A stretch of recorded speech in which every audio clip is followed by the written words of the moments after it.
নমস্কার, MBS news. আমি reporter Faizul Sheikh বলছি। ইতিমধ্যেই হাজির হয়েছি পূর্ব বর্ধমান জেলা মেমারি থানা গন্তার মাঠে ইতিমধ্যেই আপনারা সরাসরি দেখতে পাচ্ছেন এমবিএস নিউজের মাধ্যমে।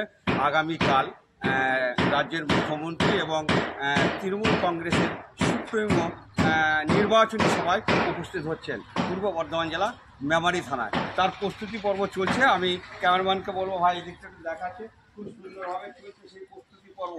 মমতা ব্যানার্জি আগামীকাল এই গন্তারের মাঠে আসছে পূর্ব বর্ধমান জেলা, জোর কদমে চলছে এই মাঠে কাজ।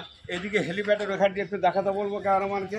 এদিকে হেলিপ্যাডে আসবেন মমতা ব্যানার্জি, সেটাই আমরা বুঝছি। এবং হেলিপ্যাডের মাঠও ইতিমধ্যেই কমপ্লিট হয়ে আপনারা সরাসরি লাইভের মাধ্যমে দেখতে পাচ্ছেন। এমবিএস নিউজে জোর কদমে চলছে সেই প্রস্তুতি পর্বর কাজ।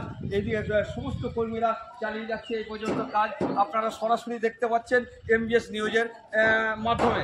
আপনারা দেখতে পাচ্ছেন পূর্ব বর্ধমান জেলা মেমারি থানা গন্তার মাঠে প্রস্তুতি পর্ব কাজ চলছে। আগামীকাল আসছেন তৃণমূল কংগ্রেসের সুপ্রিমো মাননীয় মমতা ব্যানার্জি। এই মমতা ব্যানার্জি সবাই মাননীয় তৃণমূল কংগ্রেসের সুপ্রিমো মমতা ব্যানার্জি এবং বাংলার মুখ্যমন্ত্রী নির্বাচনী সভায় আগামীকাল উপস্থিত হচ্ছেন পূর্ব বর্ধমান জেলা মেমারি থানা গন্তার মাঠে। আপনারা সরাসরি দেখতে পাচ্ছেন সেই প্রস্তুতি পর্ব এবং দ্রুত গতিতে কাজ চলছে। এমবিএস নিউজের পক্ষ থেকে রিপোর্টার ফাইজুল শেখ, নমস্কার।